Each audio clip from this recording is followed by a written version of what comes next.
안녕하세요, 벨큐레입니다. 지난 9월 7일 에이핑크의 사랑둥이 김남주가 첫 번째 싱글 앨범을 발표했습니다. 이번 앨범명과 동명의 곡인 버드는 강렬한 색과 안무로 에이핑크 때와는 또 다른 김남주만의 개성을 거침없이 보여주고 있는데요. 이 뮤직비디오를 예술학적인 관점으로 바라본다면 어떨까요? 시작하기 전에 여러분들의 구독과 좋아요, 댓글은 저희에게 큰 힘이 됩니다. 저와 함께 붉은새가 돼서 뮤비 속 내용을 확인해 볼까요? 뮤비를 해석하는 새로운 방법, 아트인 미디어 에임 시작합니다. 자신의 머리카락을 단발로 자르는 남주의 모습이 담긴 이 장면, 여러분은 어떤 특별한 이미지가 떠오르지 않으신가요? 바로 이집트의 지도자 클레오파트라를 연상하게끔 하는데요. 그래서 그런지 버드 뮤직비디오에는 이집트 문명의 이미지가 여러 장면에 걸쳐 등장합니다. 우선 모래, 비옥한 땅 나일강 유역으로 알려진 이집트지만 사실 이집트 국토 면적의 대부분은 사하라 사막으로 이루어져 있습니다.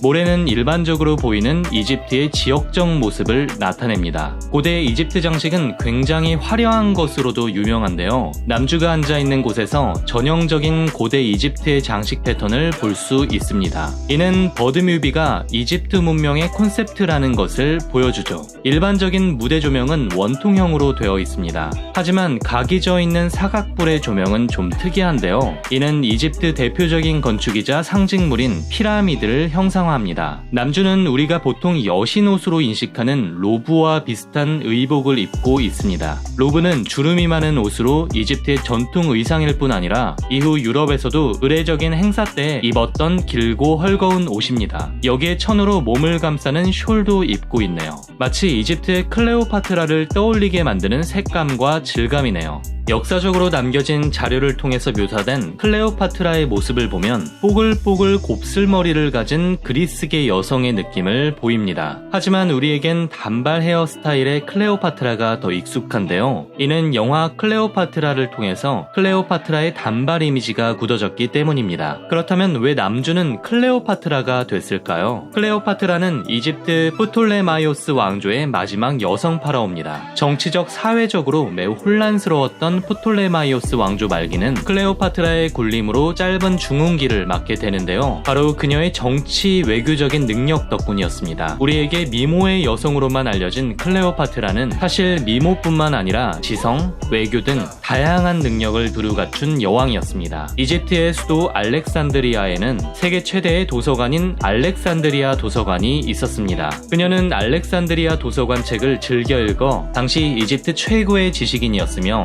외교를 위해서 10개 국어 정도를 할 수 있었다고도 합니다. 뿐만 아니라 미용으로 번역되었지만 사실 코스메틱이라는 의학 관련 책을 썼다고 알려져 있습니다. 그동안 로마의 관점에서 기록된 것이 더 널리 알려진 탓에 클레오파트라의 여러 업적과 능력들이 과소평가되고 미모만 강조되어 왔던 게 사실입니다. 남주 또한 팀을 위한 희생과 더불어 자신의 외모에 묻혀 과소평가되어 왔는데요. 이 버드 솔로곡을 통해 노래와 춤, 작사 능력 등 자신의 예술적인 재능을 펼치겠노라 새에 빗대어 표현합니다. 때문에 이번 버드는 다재다능한 능력의 클레오파트라에 빗대어 미모 때문에 진정한 김남주를 보지 못하는 것에 대한 저항을 표현합니다. 미에 대한 거부는 티저 영상에서 아름다움의 여신 비너스의 눈을 가리는 행위, 그리고 뮤직비디오에서 비너스의 조각상을 부수는 행위, 긴 머리카락을 가위로 자르는 행위 등으로 보여줍니다. 버드 뮤비 배경에 있는 기둥들은 이집트 전통적인 주두 양식이라기보다는 로마의 투스칸 양식과 많이 닮았습니다. 로마의 투스칸 양식은 고대 그리스의 도리안 양식의 영향을 받아 훨씬 단순한 형태를 띠는 건축 양식인데요. 그렇다면 왜 이집트에 로마 건축물이 있었던 걸까요? 이집트는 긴 역사를 자랑하는 문명이며 북아프리카의 맹주로 자리잡은 왕조였지만 페르시아나 로마 등의 속국으로 전락한 때도 있었습니다. 특히 로마의 영향은 기원전 332년부터 시작됐는데요. 알렉산더 대왕이 이집트를 정복하고 자신의 측근인 프톨레마이오스를 이집트 총독으로 임명합니다. 이후 알렉산더 대왕이 죽은 뒤 독립된 이집트의 파라오가 되어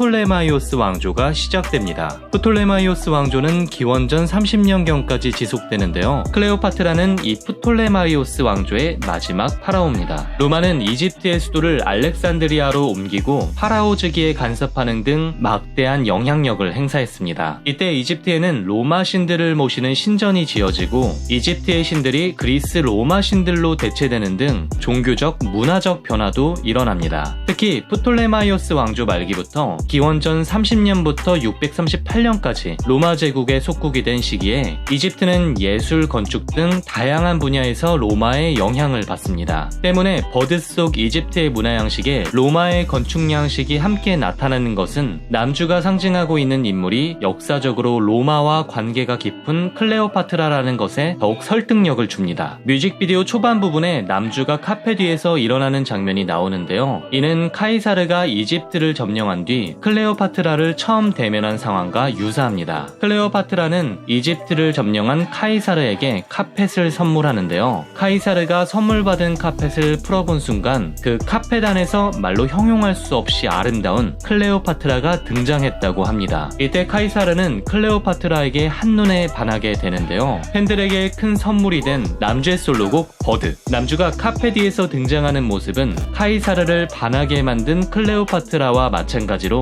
뮤비를 보는 우리가 남주에게 한눈에 반하기 충분하네요. 신성 문자로 알려진 이집트 상형 문자에는 새가 많이 등장합니다. 사실 이집트에서 새는 무척 중요한 상징물인데요. 이집트의 신의 모습은 마트, 호루스, 토트, 게브 등 새의 모습을 한 신들이 많습니다. 신 중에 신으로 불리는 태양신 라 역시 매의 머리를 하고 있는 모습인데요. 라의 머리에는 둥근 모양의 태양 원반을 얹고 있는데 이는 그 위엄과 권위를 상징합니다. 태양신인 라의 태양 원반과 비슷하게 남주는 머리에 태양 왕관을 쓰고 있네요. 불사조로 불리는 피닉스는 사막에 살며 500년마다 자신의 몸을 불태우고 그 재 속에서 부활하는 전설의 새입니다. 버드와 유사한 발음의 번을 사용하며 타오른 뒤 새처럼 자유가 될 것이라는 후렴가사처럼 말이죠. 뮤직비디오에서도 이런 새의 중요함은 다양한 방법으로 보여주고 있는데요. 새를 직접 보여주기도 하지만 무엇보다도 안무를 통해 묘사합니다. 날아가는 새의 모습의 안무,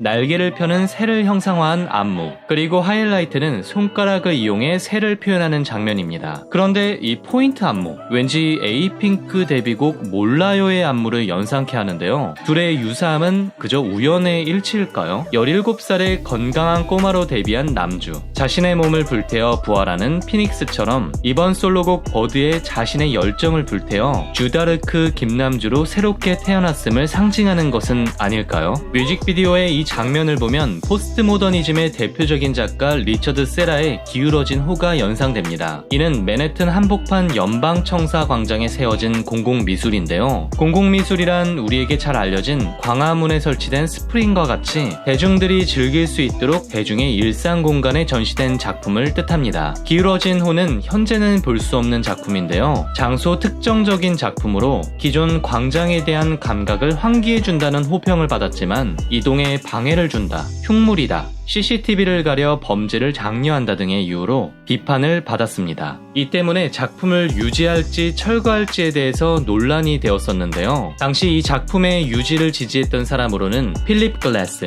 키스 에링, 클래스 올덴버그 등 유명한 예술가들이 있었습니다. 비록 지금은 철거가 됐지만 이 작품 이후로 공공미술에 대한 사회적 관심은 크게 높아졌는데요. 진정한 공공예술은 무엇인가에 대해서 고민해볼 수 있었던 작품인 만큼 대중예술이 해야 하는 진정한 역할에 대해서 우리에게 의문을 던지고 있습니다. 이 뮤직비디오를 보고 카라바치오의 작품들을 소개해드리고 싶었습니다. 카라바치오는 바로크 회화의 개척자이며 빛을 이용한 연극적인 강렬한 명암대조를 통해 르네상스의 고전주의와는 구별되는 새로운 조형예술 사조를 창조했죠. 카라바치오는 빛이라는 조형 요소가 얼마나 중요한지를 보여준 작가이며 티치아노, 렘브란트 등의 예술가에게 큰 영향을 주기도 했습니다. 버드 뮤직비디오 속 조명이 특히 감각적으로 사용된 이 장면, 어두웠던 새벽, 기다렸던 태양이라는 가사와 함께 빛의 효과를 더욱 극적으로 나타내고 있네요. 오늘 아트미디어 에임에서는